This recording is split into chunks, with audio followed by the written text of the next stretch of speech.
And one more thing before I wrap up, because I do want to get to these meetings, and I will see you all at the EO signing later this afternoon. I would just say that you brought to mind California and North Carolina, who continue to be on our hearts, and the president and this administration are committed to ensuring that these individuals get the funding that they need. And I would just say a strong message to Democrats who are out there pretending to be outraged about the long list of crap that this administration is cutting, federal waste and funding, like $2 million for sex changes in Guatemala, $6 million to fund tourism in Egypt, $20 million on a new Sesame Street show in Iraq, $4.5 million to combat disinformation in Kazakhstan. I could go on, and I'm happy to provide this list to every single one of you. Democrats are outraged that the American people want to be, they want their taxpayers going to good uses, not stuff like this. But then they're very quiet about the fact that there are still North Carolinians and people in California who have lost everything, and in the last 4 years, this federal government did nothing to help them. This president will continue to put Americans first, and I think the successes of this week so far speak to that, and it's only Wednesday. Garrett, great to see you here today. Thank you. On Gaza, the president has spent basically his entire public career criticizing foreign entanglements, nation building, sending American troops to fight abroad, particularly in the Middle East. This plan seems like it could ultimately involve all of those things. Can you explain this reversal and how building and owning Gaza squares with America First foreign policy? I would reject the premise of your question that this forces the United States to be entangled in conflicts abroad. The president has not committed to putting boots on the ground in Gaza. He has also said that the United States is not going to pay for the rebuilding of Gaza. His administration is going to work with our partners in the region to reconstruct this region. And let me just take a step back here, because this is an out-of-the-box idea. That's who President Trump is. That's why the American people elected him. And his goal is lasting peace in the Middle East for all people in the region. And as I said in my opening remarks, we've had the same people pushing the same solutions to this problem for decades. And it's been made very clear to the president that the United States needs to be involved in this rebuilding effort to ensure stability in the region for all people. But that does not mean boots on the ground in Gaza. It does not mean American taxpayers will be funding this effort. It means Donald Trump, who is the best deal maker on the planet, is going to strike a deal with our partners in the region. Because he did not rule out American troops in Gaza last night. Are you doing that now? I am saying that the president has not committed to that just yet. He has not made that commitment, and you know that. And on the foreign partners, the Jordanians, the Egyptians, the Saudis have already panned this plan. What foreign partners, if any, have expressed any interest in being part of it? Well, the president has said he's been socialing this idea for quite some time. He's been thinking about this. He said in his remarks last night, this was not a decision or an announcement that he takes lightly. And the president has already spoken to the President El-Sisi. In fact, that was his first foreign leader call. He's meeting with the King of Jordan, King Abdullah, next week. He spoke with the King of Bahrain. He spoke with the Crown Prince of Saudi Arabia. And he has made it very clear, he's been very vocal, that he expects our partners in the region, particularly Egypt and Jordan, to accept Palestinian refugees temporarily so that we can rebuild their home. I'd like to show you some images of Gaza that were taken. Fox News aired this. I mean, that is, as they put it, in an apocalyptic scene in Gaza. This is an uninhabitable place for human beings. Do you really think that families can live their dream in a region that looks like this, with no running water, no electricity? And the special envoy to the president, Steve Witkoff, recently traveled to Gaza, as you all know. And he came back with images that he showed the president of the dire situation here. And the president made this decision with a humanitarian heart for all people in the region. Peter. Thank you, Caroline. Are any officials here preparing to fight Democratic lawmakers in the streets? Absolutely not. So and thanks for the question. Some elected Democrats are so steamed about Doge. Congresswoman LaMonica McIver says we are at war. Ilhan Omar says we might actually see somebody get killed. And Chris Van Hollen says we have to fight this in the Congress. We have to fight this in the streets. So what now? And may I just point out, if you heard that type of violent, enticing rhetoric from our side of the aisle, from Republican leaders on Capitol Hill, I think there would be a lot more outrage in this room today. It's unacceptable, the comments that have been made by these Democrat leaders, and frankly, they don't even know what they're talking about. Because President Trump was elected with a mandate from the American people to make this government more efficient. He campaigned across this country with Elon Musk, vowing that Elon was going to head up the Department of Government Efficiency, and the two of them, with a great team around them, were going to look at the receipts of this federal government and ensure it's accountable to American taxpayers. That's all that is happening here. And for Democrat officials to incite violence and encourage Americans to take to the streets is incredibly alarming, and they should be held accountable for that rhetoric. It sounds like something that they're most concerned about is Doge engineers with access to Treasury systems. Can you clarify, do the Doge engineers have read-only access in these systems, so they are not allowed to write new code? No. They are not, okay. No. And then one more thing. NBC is reporting that some of the illegal immigrants that we've seen rounded up and arrested are not being deported. They're being released with ankle or wrist monitoring devices, or they have to check in on the phone. So is the administration arresting more people than you have room for? I have seen the reports, and I'm glad you brought it up because we want to address it. There have been a total of 461 illegal aliens, this is of this morning when I got this information from DHS, that have been released from custody of the more than 8,000 that have been arrested since President Trump was inaugurated. It's less than 6%, and there are reasons for their release. Some of the factors include a lack of significant likelihood of removal in the foreseeable future, lack of detention availability, which is something this president and this administration has been incredibly vocal about. We are doing everything we can to deport and detain illegal immigrants, but we need Congress's help to increase funding for Border Patrol and for ICE to increase detention capability in our facilities. And then other serious medical conditions have also been the reasons for some of the release of these individuals. But none of them have final deportation orders. Many of them are probably contesting their immigration status. I'd refer you to DHS for more details, but I did get that information because I knew it would be a question, so thank you. Sure. Yes. The president and you here again today have made clear, given the devastation, you think Palestinians have no choice but to leave Gaza and go elsewhere. But Palestinians say this is their home. They don't want to go.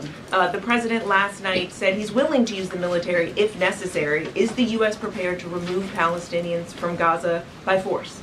The president is prepared to rebuild Gaza for Palestinians and all people in the region, peace-loving people who want real economic development and opportunity in the region. This is a region that has been controlled by Iranian-backed terrorists, Hamas, who have brutalized not just Israelis but Palestinians too. It is because of Hamas that you see those images on that screen, that Gaza has become a demolition site, because Hamas launched that brutal attack on Israel on October the 7th. And so again, I would stress, President Trump wants to ensure that this can be a place where all people can live in peace. He is a peacemaker in chief. He made that very clear in his first term. And as for how that will be accomplished, the president and his team are talking with our allies in the region to consider next steps. But should the American people be prepared to see U.S. military on the ground fighting a ground war against Hamas? Again, the president has not committed to U.S. troops in the region. But it is an option.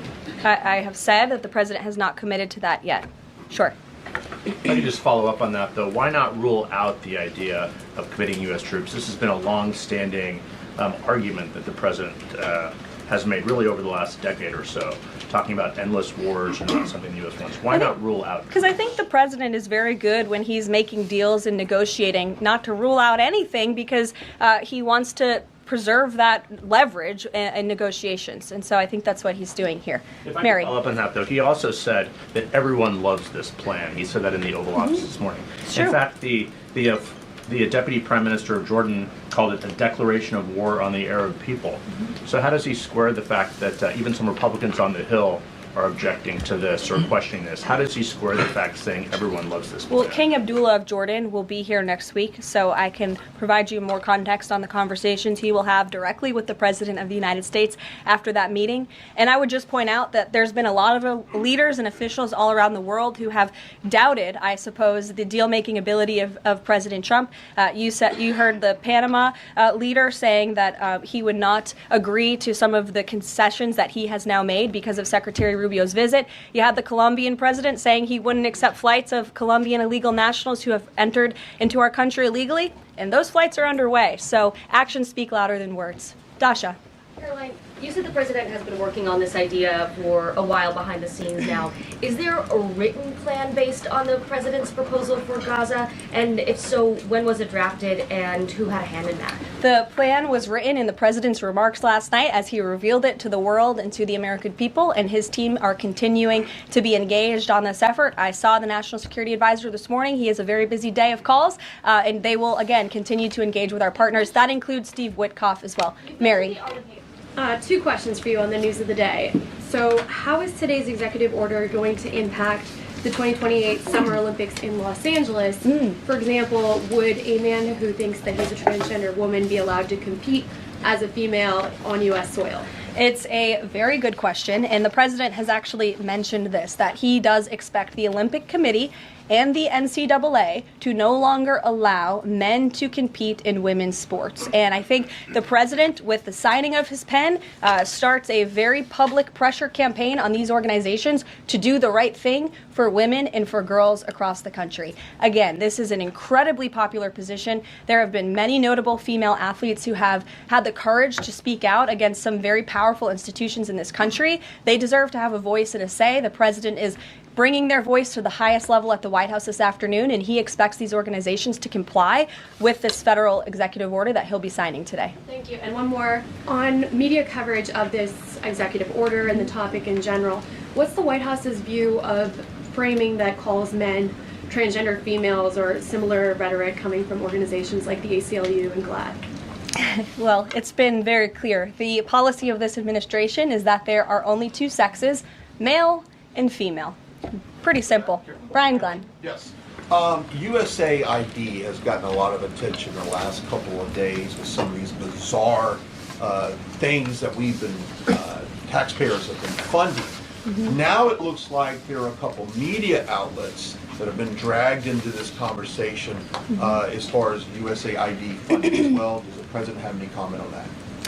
So upon coming out here to the briefing room, I was made aware of the funding from USAID to media outlets, including Politico, who I know has a seat in this room. And I can confirm that the more than $8 million taxpayer dollars that have gone to essentially subsidizing subscriptions to Politico on the American taxpayers' dime will no longer be happening. The DOJ team is working on canceling those payments now.